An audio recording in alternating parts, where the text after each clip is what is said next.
Students, it's me, Rashid Ayub, Professor of Mathematics.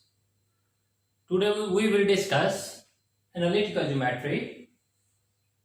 So the first topic is analytical geometry. Here, O is a fixed point.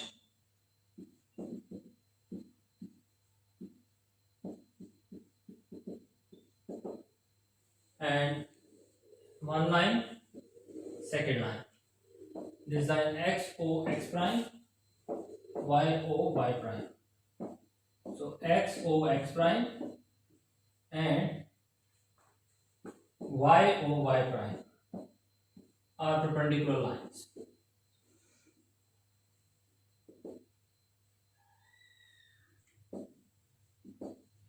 Through O, which is fixed point. Cartesian,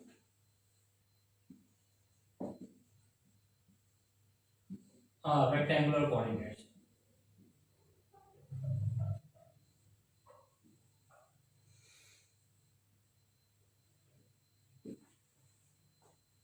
So this is the rectangular coordinates. These coordinates divide into four quadrants. First quadrant,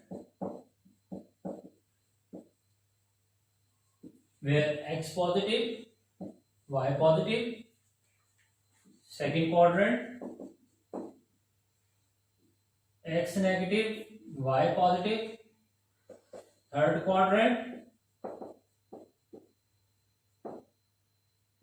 x negative, y negative. And the fourth quadrant, in which x positive, y negative.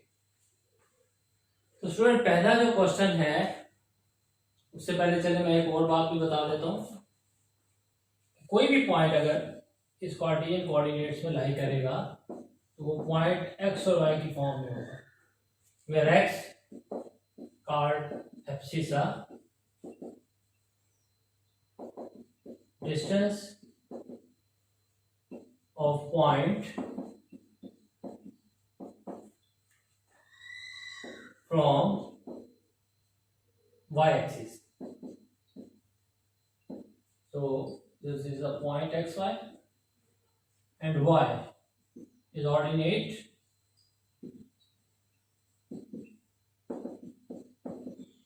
distance of point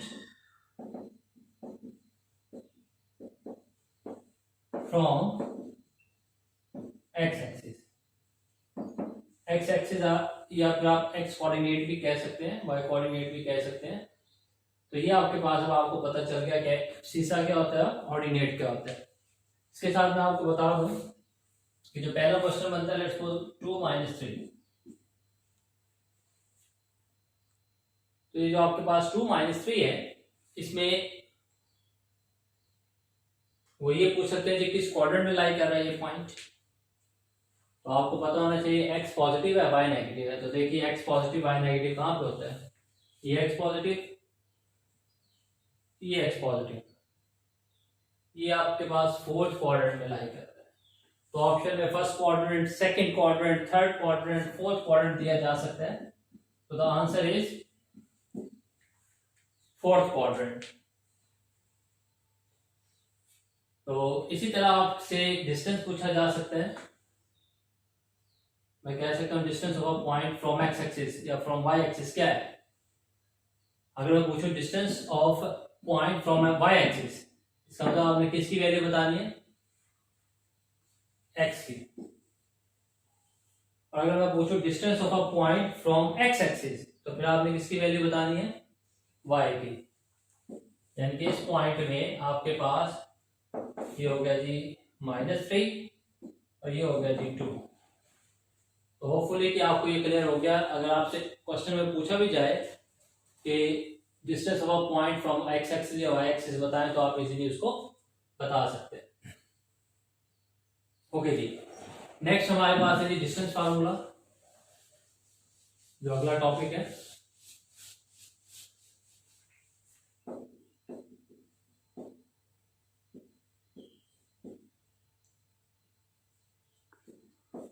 What is distance formula if a point P and Q?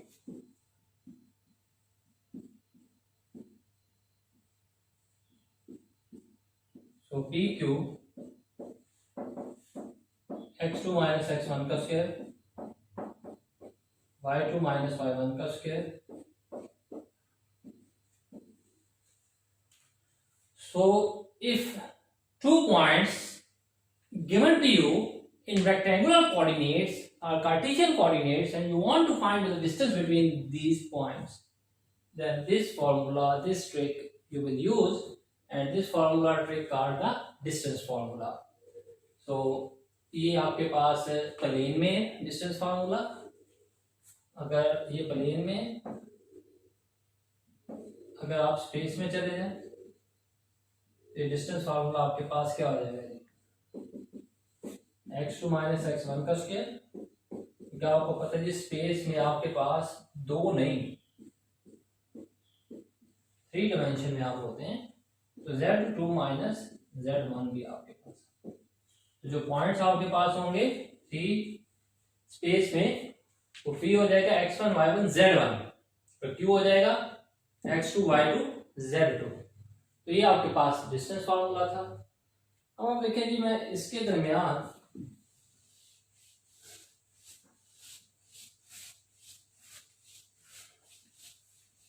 Section formula, section का दूसरा नाम क्या है, that is ratio.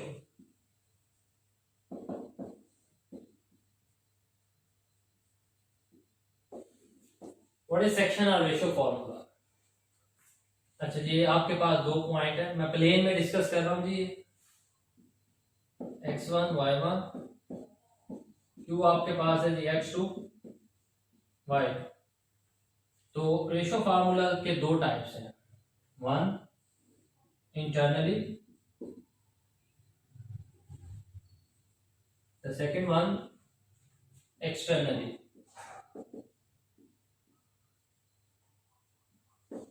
What is internally ratio formula? If let's suppose P और Q M1 M2 ratio में, बहुत सारे लोग K1 K2 भी लेते हैं, लैम्डा 1 लैम्डा 2 भी लेते हैं, तो जो आपको वेरिएबल सूटेबल लगे आप मतलब वो कंसीडर कर सकते हैं.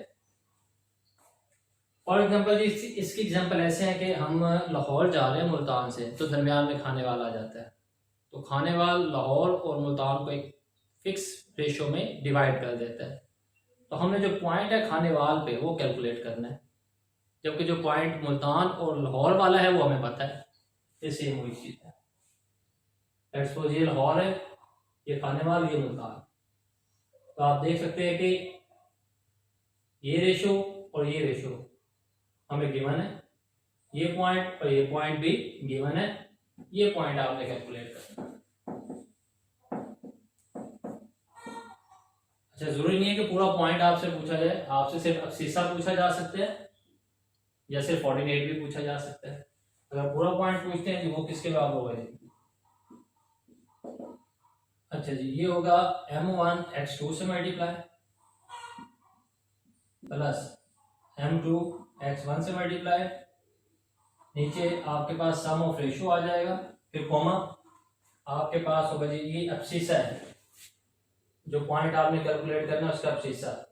अब आपने ऑर्डिनेट फाइंड आउट करना है, तो ये आपके पास हो गया m1 y2 plus m2 y1 divided by m1 plus m2.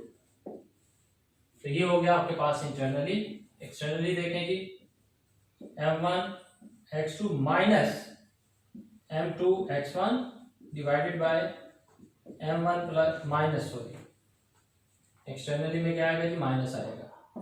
ये अब्सिसा हो गया और ये आपके पास ऑर्डिनेट हो गया m1 y2 minus m2 y1 divided by m1 minus m2. तो कोई भी क्वेश्चन आपके पास आ सकता है. फॉर एग्जांपल इंटरनली के लिए मैं आपको क्या देता हूँ जी, पॉइंट आपके पास है 3 2 डिवाइड्स 1 2 इन रेशियो 1 2. तो ये M1 हो गया, M2 हो गया, x1 y1 x2 y2। You can solve it yourself. तो इसी को भी आप देख लें, अगर आपके पास पॉइंट है 4 5 डिवाइड्स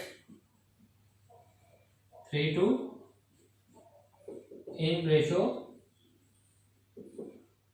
1 3, तो ये आपके पास इंटरनली, ये आपके पास एक्सटर्नली। अच्छा, ये हो गया आपके पास सेक्शन और रेशो फार्मूला। इसी को अगर आप कन्वर्ट कर ले मिड पॉइंट रूल पे, मिड पॉइंट रूल क्या है आपके पास कि अगर जो रेशो आपके पास है M1 और M2 ये बराबर हो जाए, 1 के 2 के 3 के मतलब आपस में इक्वल हो, तो फिर आपके पास इंटरनली वाला रेशो फार्मूला देखेंगे, आप पुट करें M1 M2 1 1, ये आपके पास आ गया जी मिड पॉइंट रूल के मुताबिक जो पॉइंट आपके पास आएगा x2 plus x1 divided by 2 और y2 plus y1 divided by 2। तो ये आपके पास मिड पॉइंट आ गया किसी भी दो पॉइंट्स के दरमियान। हमने क्या किया, इंटरनली रेशियो फाइंड आउट की, एक्सटर्नली और mid point rule. Now the next topic is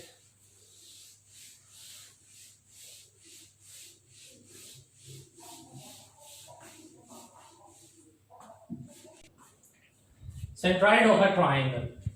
देखिए student, is a point of intersection of medians of a triangle. Median क्या होता है जी, लेट्स सपोज कि ये आपके पास ट्राइंगल है जो फ्रंट मतलब अपोजिट साइड के मिड पर आए, तो this is a mid point. और अगर मैं यहां से ड्रा करूं तो इसका मिड पॉइंट लेट्स सपोज ये है, तो ये आपके पास, इसका मिड पॉइंट ये है, तो ये आपके पास। तो जब आप एंगल से लाइन ड्रा करें तो वो अपोजिट साइड जो एंगल की है उसके मिड पॉइंट पे आना चाहिए। और ये जो पॉइंट आपके पास बनेगा ये आपके पास सेंट्रॉइड बनेगा। और इसके साथ जो note too much important appeared many time in exam 2:1, तो ये भी मीडियन है लाइन, ये लाइन भी मीडियन है, ये लाइन भी मीडियन है। और ये जो हो रही है 2:1, आपके पास 2:1 और 2:1। 2:1 में जो मीडियन है वो उसकी वैल्यू होती है पॉइंट की, मतलब आपके पास जो सेंट्रॉइड है एक ऐसा पॉइंट है जो मीडियन को 2:1 में कन्वर्ट करता है। Okay, if there is a point 1 2 3 4 और 3 2, then what will be the centroid of a triangle। तो आपने क्या करना है, तमाम के x कंपोनेंट्स को उठाएं, ऐड कर लें। 3 + 3 6 + 1 7, 7/3। तो ये आपके पास सेंट्रॉइड का अब्सिसा आ गया। अब अगर सेंट्रॉइड का ऑर्डिनेट निकालना है तो फिर आप क्या करोगे, 2 + 2 4, 4 + 4 8, 8/3। So this is centroid। Okay student, next we have incenter। What is incenter?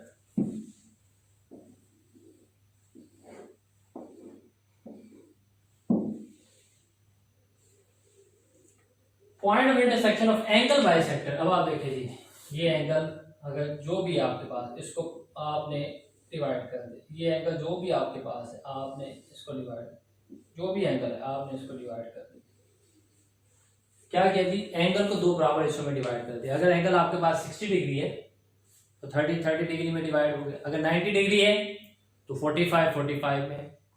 तो ये जो लाइंस आपके पास बनी है, अगर मैं इनको नाम दे दूं जी, A with x1 y1, B x2 y2 और C x3 y3, और इसको आप नाम दे दीजिए D E F। तो AD एंगल बाइसेक्टर है, BE भी एंगल बाइसेक्टर है, CF भी एंगल बाइसेक्टर है।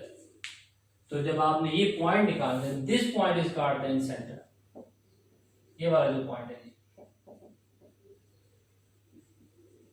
तो इसकी इक्वेशन आपके पास मैंने दे दी है और ये बता दिया जी, अगर ये ए है तो यहां से लेके यहां तक आपके पास लेंथ स्मॉल ए हो गई, बी के सामने यहां से लेके यहां तक लेंथ स्मॉल बी हो गई, और सी के सामने ये जो लेंथ है ये सी हो गई। लेंथ आप निकाल सकते हैं यूजिंग डिस्टेंस फार्मूला।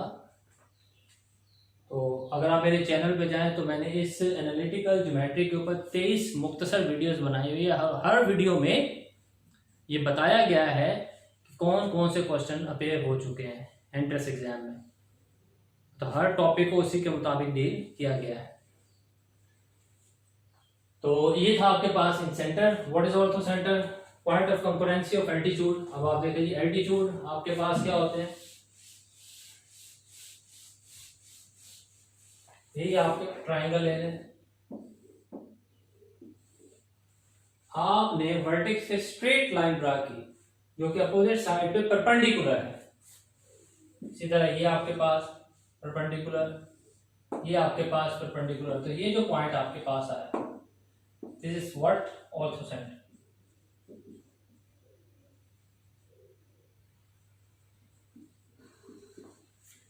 तो जो इक्विलेटरल ट्राइंगल होती है,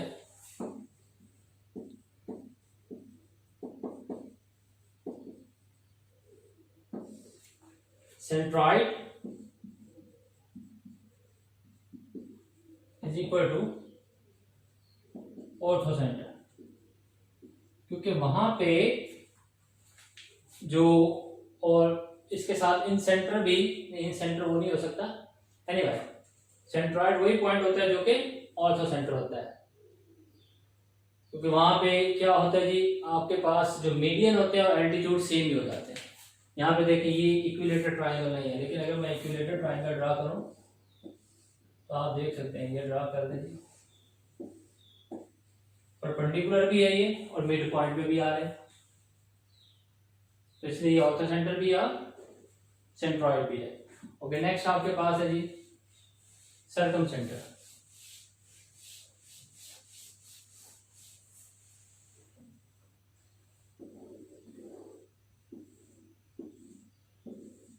ये भी सर्कम सेंटर, सर्कम सर्कल है, और point of concurrency of perpendicular bisector of a triangle. अच्छा जी, ट्राइंगल के परपेंडिकुलर बाइसेक्टर ये हो गया, ये हो गया, ये हो गया। तो ये जो पॉइंट आपके पास आ गया, अब आपने क्या किया, साइड से परपेंडिकुलर बाइसेक्टर लिया। ये लाइन परपेंडिकुलर बाइसेक्टर, यानी कि ऐसी लाइन जो कि परपेंडिकुलर भी है इस साइड के और साइड को दो हिस्सों में डिवाइड भी कर रही है, it is called the perpendicular bisector and this point is called circumcentre.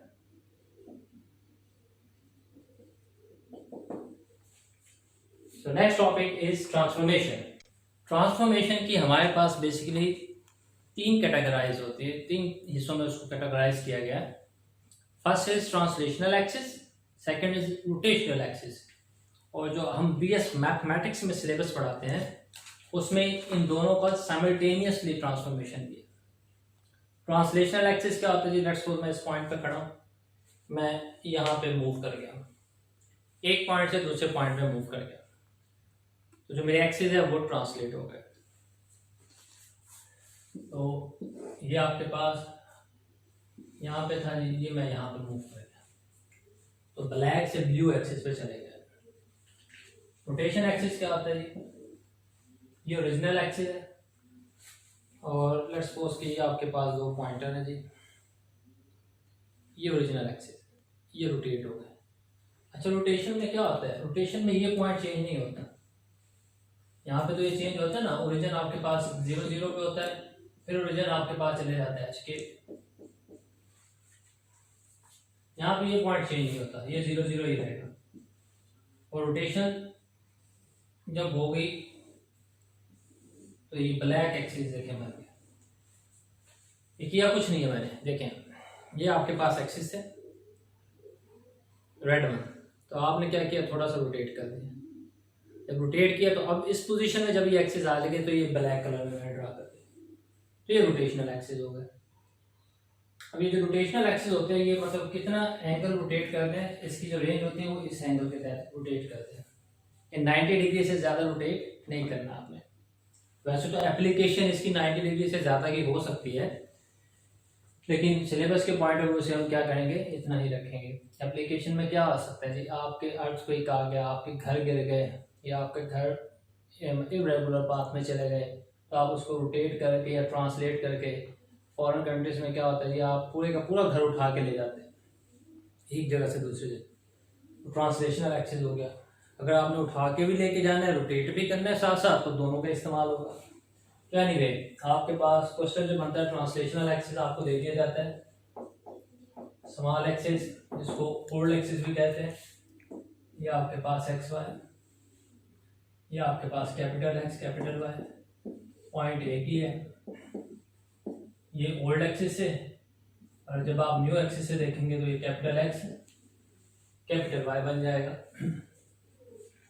सो अगर मैं आपको दे दूँ ये 2 3 दे देता हूँ, ओ प्राइम दे देता हूँ 1 2, मैं कहता हूँ न्यू एक्सिस फाइंड आउट करें। तो ये क्वेश्चन मैंने आपको बना दिया है, आप इसमें पुट करेंगे वैल्यू, आंसर निकाल लेंगे। इसी तरह कैपिटल एक्स वाई आपको दिया जा सकता है, स्मॉल एक्स वाई आप निकाल सकते हैं।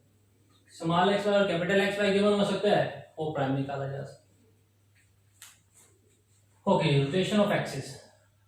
अब जो आपके पास रोटेशनल एक्सिस होते हैं उसमें क्या करना होता है, उसमें भी यही होता है जी, अगर आपके पास एक पॉइंट है, लेट्स सपोज इस स्मॉल एक्स वाई के लिहाज से, और फिर यही point capital X capital Y, ये कैपिटल एक्स हो गया और ये कैपिटल वाई, ये स्मॉल एक्स हो गया, ये small Y, which rotate through angle in between 0 and pi by 2. For example मैं आपको दे देता हूँ tan inverse 1 is equal to angle, वो आपको पता है कि tan इनवर्स 1 का क्या होता है, पाई बाई 4 होता है। जरूरी नहीं है कि मैं डायरेक्ट एंगल ही लूँ, मैं आपको कोई फिक्स वैल्यू भी दे सकता हूँ, ऐसी वैल्यू जिसकी टेबल में वैल्यू मौजूद ना हो, तब भी आप साइन और कॉस थीटा की वैल्यू निकाल के इसमें पुट कर दें।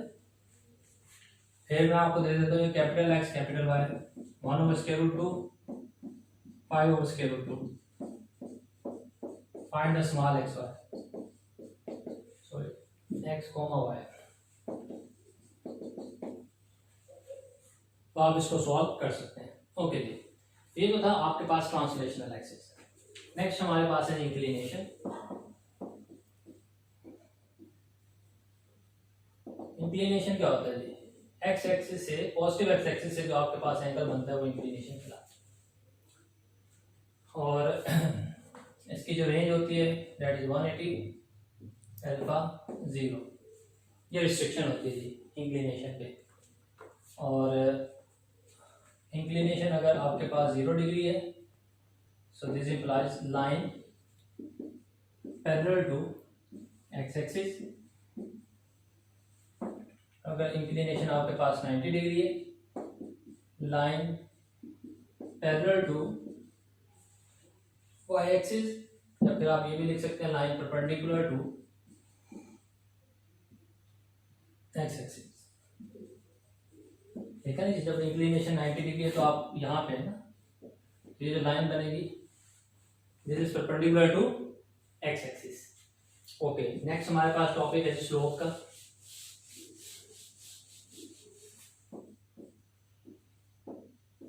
What is another name of slope? Gradient m is equal to tan alpha is equal to y2 minus y1 over x2 minus x1 is equal to first derivative.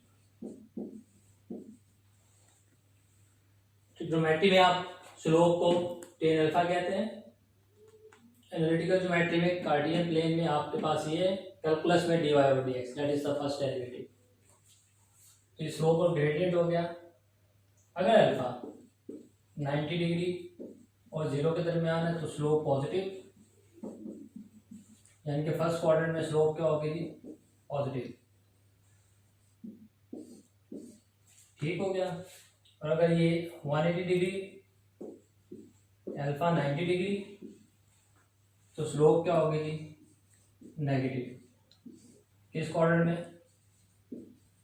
Second quadrant में। अब आप देखें, अगर alpha आपके पास 0 degree है तो ten 0 0, slope आपके पास क्या आ गई? 0। अल्फा आपके पास 90 डिग्री है तो एम आपके पास क्या आएगी? स्लोप आपके पास क्या होगी? अनडिफाइंड। एम से इंडिकेट किया जाता है ना।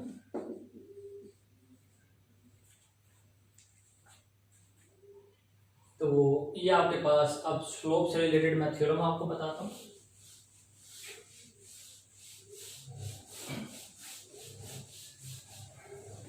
देखिए, अगर आपके पास एक लाइन L1 है, दूसरी आपके पास L2 है, अगर M1 की स्लोप M2 के बराबर है, दिस इंप्लाइज L1 पैरेलल है L2। ये थ्योरम है ऑन स्लोप। बहुत सारे क्वेश्चन इस पे बनाए जा सकते हैं। मैंने अपने वीडियो चैनल में मतलब बहुत सारे क्वेश्चन क्रिएट किए हुए हैं, क्योंकि यहाँ पे हमारे पास टाइम कम है तो हमने उसी टाइम के अंदर पूरा चैप्टर वाइंड अप करना है। तो मैं सिर्फ आपको प्रैक्टिकली की पॉइंट बताऊंगा। ओके, ये तो पहला थ्योरम था। सेकंड थ्योरम आप देखें, ये L1, ये L2, दो लाइन है आपके पास। अगर आपके पास दोनों लाइन परपेंडिकुलर है तो इनकी स्लोप का प्रोडक्ट इसके बराबर होगा जी -1 के। The various form of equation of a line we have now. Okay, if there is a Cartesian coordinates, this is x-axis, this is y-axis. आपको पता है कि x-axis पे क्या होता है जी? y0 होता है, और y-axis पे क्या 0 होता है जी? x0 होता है। तो अगर आपसे इक्वेशन ऑफ x-axis पूछ ली जाए तो इसका मतलब क्या है? y0। इक्वेशन ऑफ y-axis क्या है जी? x = 0। तो ये क्वेश्चन में पेपर आ जाता है, इक्वेशन ऑफ x एक्सिस क्या है, इक्वेशन ऑफ y एक्सिस क्या है। फिर equation of a line parallel to x axis. अब आप देखें, ये आपके पास y एक्सिस, ये मैंने एक लाइन ड्रा कर दी, यहां से यहां तक लेट्स सपोज करें कि लेंथ a है, तो y = a पॉजिटिव हो सकता है। इसी तरह ये भी पैरेलल टू x एक्सिस है, ये भी a है, लेकिन ये क्या है जी? नेगेटिव ए है। ऊपर क्या है जी? पॉजिटिव ए, यानी कि 0 नहीं हो सकता, ए 0 नहीं हो सकता। तो आपको पता चल गया equation of a line parallel to X axis. आप इसको ऐसे भी पढ़ सकते हैं, equation of a line perpendicular to Y axis. तो आप देखें ना, ये लाइन इस लाइन के परपेंडिकुलर है कि नहीं? तो परपेंडिकुलर वाई एक्सिस भी, तो ऐसे भी पूछा जा सकता है आपसे सवाल। नेक्स्ट आपके पास है equation of a line parallel to Y axis. अब जी वाई एक्सिस के पैरेलल आपने बताना है। ओके, एक लाइन आप ये ड्रा कर लें, यहां से लेके यहां तक लेट करेंगे बी लेंथ है विच इज पॉजिटिव, और यहां से यहां तक जो आपके पास है ये भी बी लेंथ ही है, लेकिन ये नेगेटिव है। इन शॉर्ट के बी 0 नहीं हो सकता। तो ये आपके पास क्या है जी? पैरेलल टू वाई एक्सिस है। तो equation of a line which is parallel to y axis और equation of a line which is perpendicular to x axis, ये भी पढ़ा जा सकता है। ओके जी, नेक्स्ट आपके पास है स्लोप इंटरसेप्ट फॉर्म। इसमें क्या होगा? या आपको कोई क्वेश्चन दे दिया जाएगा जी, m1 है या 2 है या 3 है, कुछ भी दिया जा सकता है, और आप इक्वेशन ऑफ अ लाइन मालूम करें और वाई इंटरसेप्ट दिया जा सकता है जी 3/5 लेट्स सपोज। तो आप पुट कर दें इसको, m को और c को इसमें पुट करें, आपके पास इक्वेशन ऑफ अ लाइन आ जाएगी। बहुत सारे क्वेश्चन बनाए जा सकते हैं। आज के लिए आप मतलब आप मेरा वीडियो चैनल देख लीजिए, उसमें मैंने काफ़ी क्वेश्चन डिस्कस किया हुआ है। एनालिटिकल ज्योमेट्री का पूरी एक प्ले लिस्ट है, वो देख सकते हैं आप। नेक्स्ट आपके पास है जी point slope form y - y1 m × x - x1। तो कोई सा एक पॉइंट आपको दिया जाएगा, इंक्लिनेशन दे देता हूँ 45 डिग्री, तो आप यहाँ से टेन अल्फा निकालें, वो स्लोप के बराबर होगा। स्लोप भी आ गई, पॉइंट भी आ गया, पुट करेंगे तो इक्वेशन ऑफ अ लाइन आ जाएगी आपके पास। ओके जी, next up we have a 2 point form. वो क्या है, x1 y1 1, x2 y2 1। तो इसे 2 पॉइंट अगर आपके पास आ जाते हैं x1 y1 x2 y2, आप इसमें पुट करें, डिटर्मिनेंट ओपन करें, आपके पास 2 पॉइंट फॉर्म की इक्वेशन ऑफ अ लाइन आ जाएगी। जब 2 पॉइंट आपको गिवन होंगे, एक पॉइंट आपके पास x1 y1, दूसरा पॉइंट x2 y2। Now we have a symmetric form. Symmetric form में सिंपल, आपको पता है कि टेन स्लोप किसके बराबर होती है।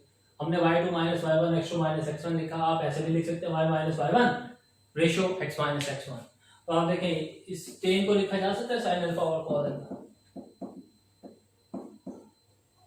यहां से आप ये ड्रा कर लें, तो जिसमें इंक्लिनेशन और साइन और कॉस आ जाता है वो आपके पास क्या बन जाती है, सिमेट्रिक फॉर्म। नेक्स्ट आपके पास है इंटरसेप्ट फॉर्म। अगर आपको 2 इंटरसेप्ट दे दिया जाए, x इंटरसेप्ट लेट्स सपोज आपको क्या दिया जाए जी 5 है, y इंटरसेप्ट आपके पास 3 है, तो इक्वेशन ऑफ अ लाइन मालूम करें तो आप ये फार्मूला यूज कर सकते हैं। या दूसरा आपके पास 2 पॉइंट फॉर्म भी बनाई जा सकती है, इसको 5,0 लिख लें, इसको 0,3 लिख लें, तो 2 पॉइंट बन गए, तब भी आप ये फार्मूला यूज कर सकते हैं। Normal perpendicular form. ओके जी, what is the normal perpendicular form? If there is a, ये मैं कोई लाइन है जिसकी इक्वेशन फाइंड आउट करना चाहता हूं,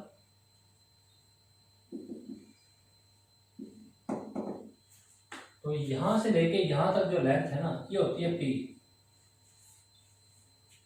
p is a perpendicular distance from origin. तो बात समझ आ गई होगी आपको। इसके लिए आपको मजीद क्या चाहिए होता है, इंक्लिनेशन। पी भी पता चल गया, अगर मैं इंक्लिनेशन दे दूं और परपेंडिकुलर डिस्टेंस दे दूं फ्रॉम ओरिजिन, तो आप equation of a line find out कर सकते हैं। मैं कह देता हूं जी इंक्लिनेशन इज, चलिए 45 डिग्री दे देता हूं मैं आपको, और P which is a perpendicular distance from origin, साथ लिख भी देता हूं, मैं लिख देता हूं जी 2/3 लेट्स सपोज। तो इक्वेशन ऑफ अ लाइन निकाला। तो होपफुली कि आपको ये डिफरेंट टाइप्स इक्वेशन की, लाइन की इक्वेशन की मेमोराइज हो जाएगी, और आप इसकी जितनी प्रैक्टिस करें उतनी कम है। लेकिन मैं फिर से आपको कहना चाहूँगा कि आप लाजमी चैनल की वीडियोस देखिएगा एनालिटिकल ज्योमेट्री से रिलेटेड, क्योंकि उसमें मैंने मैक्सिमम जो क्वेश्चन है वो सॉल्व किए हुए हैं इन टॉपिक से रिलेटेड। हर किसी के ऊपर एक शायद अलग वीडियो बनी हुई है, आप चेक कर सकते हैं। तो इसका जो रिमेनिंग पार्ट है वो हम अगले लेक्चर में करेंगे। Thank you.